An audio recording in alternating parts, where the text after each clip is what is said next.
Hey there mga my loves, Libra! Thank you so much for always staying here with me in this channel, babe. So before we start your June 2024 reading, hi and hello muna sa lahat, no? Sa mga new subscribers, ako po si Yan, welcome.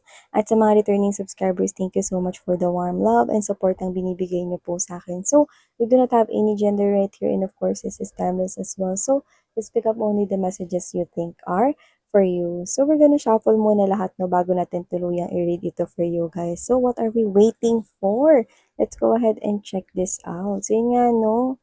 If you are interested, meron pa tayong ibang mga channels dyan. Tandaan ninyo that at the end of the day, may free will kayo. Malaya nyo yung gamitin anytime and anywhere. So, what do we have here for Libras June 2024? Can you please show me? Libras June 2024.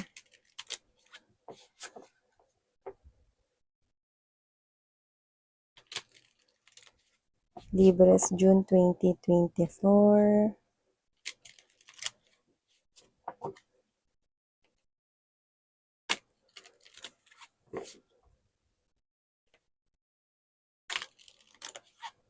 Libra.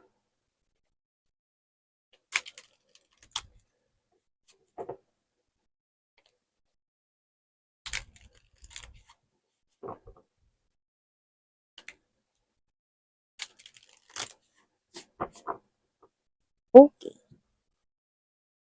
So let's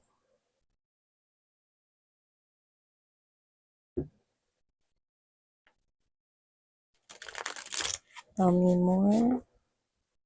Libras June 2024, please. Libra.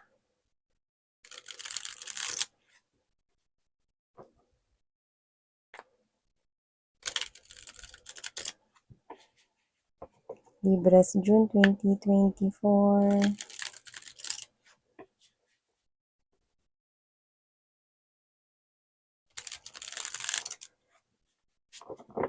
Okay.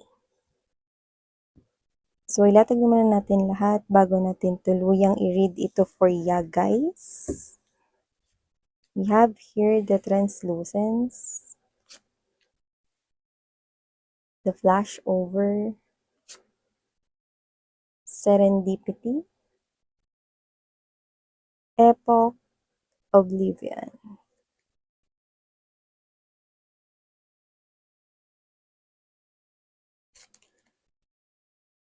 Oh, 10 of coins energy, 10 of records energy, 5 of wands, empress, wow, 4 of swords or the 4 of pens, 5 of records or the 5 of coins, the sun card energy and the empress, wow, ace of records, the solitary, and there's this 8 of Mugs energy. So, nakikita ko dito na mukhang Libra this June, mukhang ikaw to na natututo ka na rito. Iiwan mo na yung mga bagay na hindi mo rito kailangan kasi nagsisimula ka na with this new life or may sisimulan ka ritong bago. Marami ako nakikita ritong pentacles sa posibleng bagong adventure ito sa iyong kaperahan or sa iyong business, negosyo, no? Or ito yung something here na talagang pinagkakakitaan mo, no? Your source of earning a living. So, nakita ko rito, no, na ikaw to na with the Empress energy in the sun. Maganda to, no, kasi this is something here na magbe-benefit talaga ng malaki sa iyo at sa family mo, no. The nourisher right here is the Empress energy. So, this is the energy here of someone abundant, no. This is the energy here of someone na masagana, no, may prosperity sa kanyang energy, no, and this is the energy here of someone na talaga namang pinagpala talaga. So, nakita ko rito, no, that you will be happy. Something here, meron ditong recognition, manonotice ka with the sun. I'm seeing you wearing the crown. Alam mo, matagal naman ang sayo yung crown na yan. No, kaya lang, no, maaring hindi mo yan masuot-suot before kasi maaring hindi ka pa ganun ka-ready iwan yung mga bagay na pwedeng sobrang nagdulot ng value sa'yo. May nag-iwan ng mga sentimental value sa'yo. No? Ano man yan, no? Related sa yung love life, related rito sa mga bagay 'no, na akala mo 'no is mahirap bitiwan noon 'no, ngayon nakikita kong binibitiwan mo na at dahil diyan, sumasa iyo ngayon 'no, itong kasaganahan. Yung iba sa inyo siguro single mom or single dad kayo or baka married na kayo ngayon 'no, para sa iba sa inyo.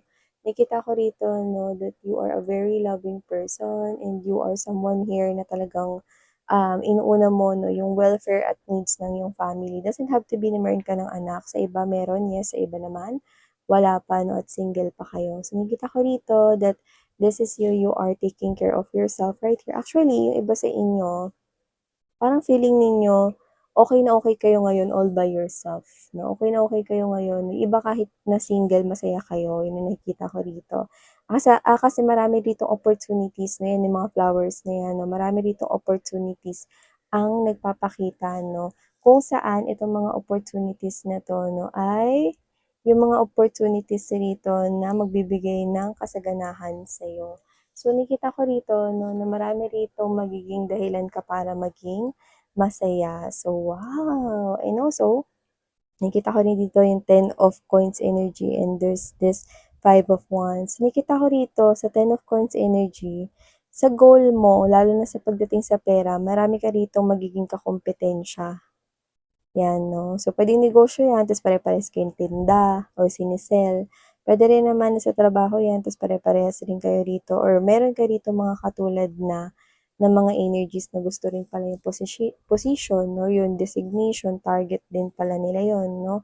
Pero dito nakikita ko na magiging angat ka kasi nasa iyo ang spotlight 'no. Mapapansin mo nasa iyo ang spotlight, Five of Wands energy. Kaya naman para magkaroon ng changes na seeing double fives, okay, Five of Wands and the Five of coins 'no, kailangan mga babes 'no, na i-raise mo ang iyong confidence at i-boost mo ang self-esteem mo rito kasi you've got what it takes 'no, you are overqualified para diyan sa gusto mo 'no. So designation man 'yan, 'yan man ay opportunity pagdating sa pera, trabaho, negosyo, nakikita ko 'yan ay mapapasa'yo. So 'yun ang nakikita ko here babes and of course, I'm seeing right here 'no, this energy of this Four of Pents energy and this, Five of Coins. So, nakikita ko na yung struggle mo sa money ay mag-e-end na talaga. Nakikita ko na mas magiging magaan at mas magiging light na yung mga pinoproblema mo 'no, is hindi mo na gano'n poproblemahin kasi mababawasan yung mga 'yan hanggang sa talagang sa susunod na mga buwan ay tuluyan ng maglalaho yung mga problema mo. Lalo na may kinalaman sa pera, money, or coins. So, nakikita ko dito mga babes 'no, na yung mga energies na nakakaranas ng parang struggle sa kanilang money 'no, is nakikita ko na mag-e-end na.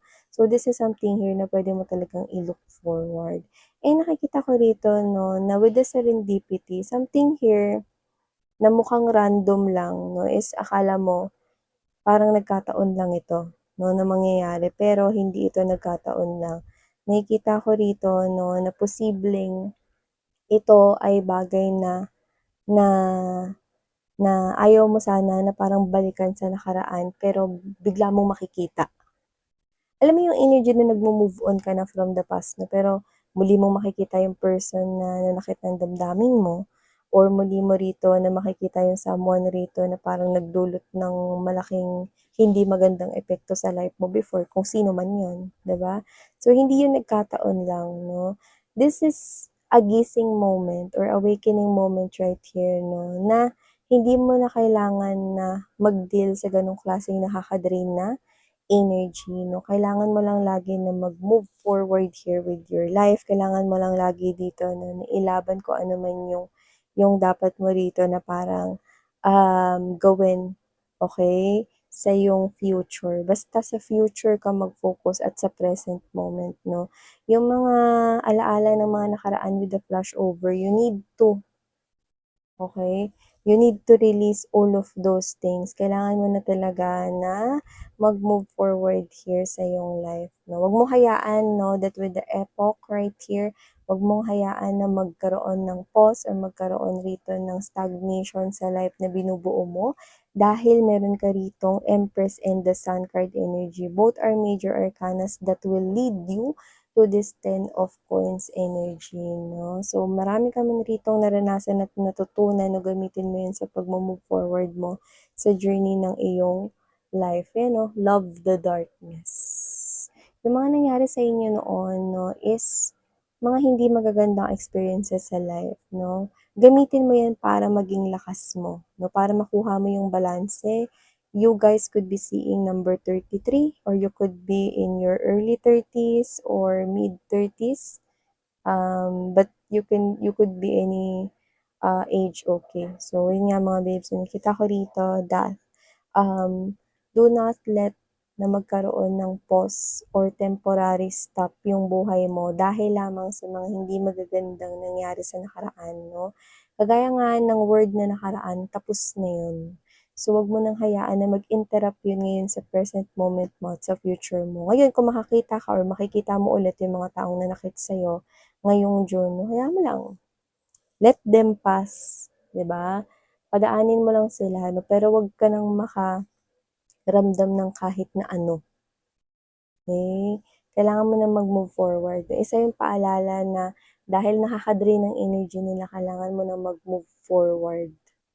Okay, dahil marami ritong positive na naghihintay sa'yo. Tsaka meron dito mga babes na magagandang opportunities lalo sa kaperahan ang naghihintay sa'yo. So we have here the Oblivion, open your arms. Yes, open your arms right here for you to be able to make salo yung mga blessings na paparating sa'yo this June. And I'm picking up that, ito yung one of the judgments 'no.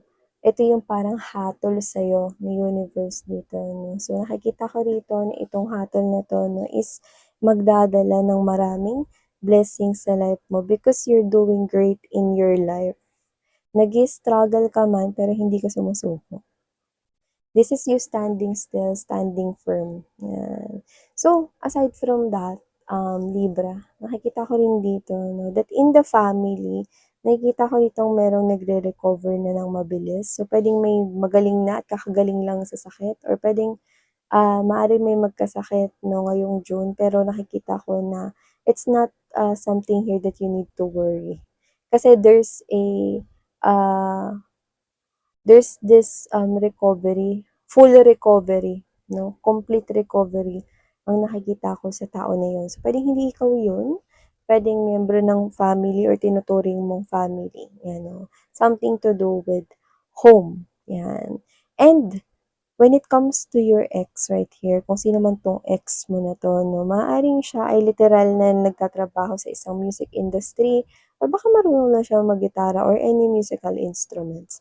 This person here could be long hair but doesn't have to be, pero kung sino man siya 'no, I think this person here, siya yung magsa-struggle sa kanya ritong finances naman. So, kung sino man siya rito, nakikita ko rito na parang walang opportunity na nagso-show up para sa kanya. And kung sino man 'to, parang minsan ka na niya rito na parang ano yung kung minaliit ka ba niya before or mas maganda yung sitwasyon niya pagdating sa pera before and then parang ginamit niya yun para ipagmalaki yun sa'yo or inggitin ka, yung mga gano'n 'no. So, whatever the case may be, nakikita ko na siya naman yung nasa gano'ng sitwasyon ngayon. Kaya ito ay isang bagay na parang, challenging sa kanya 'no, kasi posibleng maalala niya rito na ito yung mga parang sinabi mo 'no, sinabi niya sa inyo noon. Parang binilittle niya kayo, eh, minaliit ganyan 'no, pagdating sa pera. So ngayon kitang-kita niya rito 'no, na nagtatagumpay ka 'no, at parang siya 'to na parang dapat hindi ko sinabi yun kay Collective Libra, dapat hindi ko sinabi yun kay Libra. 'Di ba? So, someone here is realizing or mare-realize niya this June na hindi dapat magsalita ng tapos. Hindi mo alam kung anong susunod na mangyayari sa buhay mo. Ngayon, hindi ka niya rito mahinga ng tulong at hindi ka niya malapitan kasi nahihiya siya. Yun nakikita ko rito. Ikaw naman, ang ganda ng simula mo rito. You're just, going with the flow. You know, maybe you love music, maybe you love listening to music here, listening to your favorite songs, and I'm seeing you right here na talagang maganda yung flow, okay, ng iyong life ngayon. And I'm seeing that this is you. You are someone here na mas magiging happy pa and vibrant pa yung energy mo sa June 2024. Iba sa inyo, mukhang may jo-joinan kayo ritong contest. Puwedeng art contest, drawing contest, painting contest, pero puwede rin namang any form of contest. So, nakikita ko na kayo yung mananalo dun kung isa man itong contest or competition, 'no. So, nakikita ko rin dito mga babes na maliban diyan, meron tayo ritong nakikita na pagbiyahe pero I think hindi ikaw yun. May babiyahe rito upang makita ka 'no at, well, hindi ko siya nakikitang magtatagal diyan, hindi dahil sa iiwanan ka na niya whatever or mapuputol yung connection ninyo 'no, pero parang nakabakasyon lang siya ta's kailangan niya lang rin ulit bumalik or umalis. Puwedeng it's a call for work or it's something here na parang saglit lang na bakasyon. So, nakikita ko na kung sino man yun 'no, maaaring surpresahin ka niya rito na pauwi siya 'no or mabigla ka na lang sabihin niya, "Pauwi ako," ta's yun pala sa pinto na. So, kung sino man yang pauwi na yan 'no, nakikita ko rito na saglit lang siya pero ginamit niya pa rin yung time na yun just to be with you or just to spend time with you. So, yan 'no. Meron pala rito na parang hihilingin this June 2024 'no, na parang sana kung puwede kong ibalik yung oras, sana nagawa ko yung mga bagay na hindi ko nagawa before 'no. So, hindi ko alam, posibleng matanda 'to sa inyo pero I think walang kinalaman sa inyo kung bakit. Pero kumo-connect siya sa inyo rito strongly. Maaaring meron diyan someone sa inyo na puwedeng mas matured sa'yo. Puwede rin naman na mas matanda siya by age. Ta's parang nagre-regret siya rito na may mga, bagay siyang pinalampas na sana ginawa niya nung siya'y bata-bata pa or malakas-lakas pa, may gano'n. So, whoever this individual is 'no, this could be anyone here around you na mas, older sa inyo by age, ayan. Parang if I could only turn back time, gagawin ko na yun this time. Ayan. So, parang may regret na gano'n, 'no. Yung iba puwedeng may kinalaman yan sa love life ninyo 'no, pero sabi ko nga sa inyo, parang walang kinalaman sa inyo. Pero yung iba kung may kinalaman man, love life yan. Baka yung person ninyo is, may age gap kayong dalawa 'no, at kung may babalik yung time, posibleng sana hindi niya ginawa yung mga bagay na nakasira sa inyo. 'Yan. And also, nakikita ko rin dito 'no, na posibleng ma-late kayo dahil masisiraan yung sasakyan na sasakyan ninyo. Huwag kayong mag-alala kasi hindi naman ito dahil isang aksidente or what 'no, maaaring dahil dun sa makina or whatever 'no, basta gano'n. Wala namang aksidente or whatever pero masasabi ko na mali-late kayo at kung ano man yun, importanteng araw yun. Siguro may meeting sa araw na yun or may importante ritong parang gathering or event 'no, ta's ikaw yung in charge, ikaw yung mag-aayos or kayo yung dapat na maagang nandodo'n sa office nun, 'yan 'no. So, para ma-avoid ito 'no, mas maganda mga babes 'no, na masigurado mo na agad, okey, yung iyong transportation kasi I think public transportation yung masisiraan, 'yan 'no. So, kung meron naman kayo diyan na motor or pahatid na lang kayo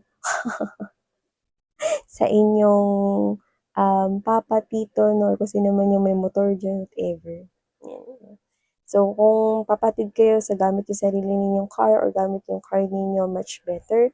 Kasi nakita ko rito na yung incident has something to do with nakasakay ka sa isang public transport and then you're nagmamadali 'no, and then yun, okey? Kasi parang nakikita ko na papagalitan ka kung sakali man 'no, na hindi ka makarating ng mabilis dun sa venue or ma-late ka. Kasi parang pa-event niyo yun or meeting yun na importanteng dapat nandun ka din, 'yan 'no. So, ito yung mga nakita ko here for you, Libra. Maraming salamat sa oras mo 'no. Tingnan mo yung brighter side with the Empress energy and the Sun card. Meron ditong major arcanas na nagsasabi na ang iyong mga angels and guides right here are very willing na ibigay sa'yo ang present na 'to, Libra, and this is the present na gift of abundance and prosperity, and I think it's in a form of money. So yeah, claim this beautiful message right here, Libra. Sarang heyo, love and light. Annyeong.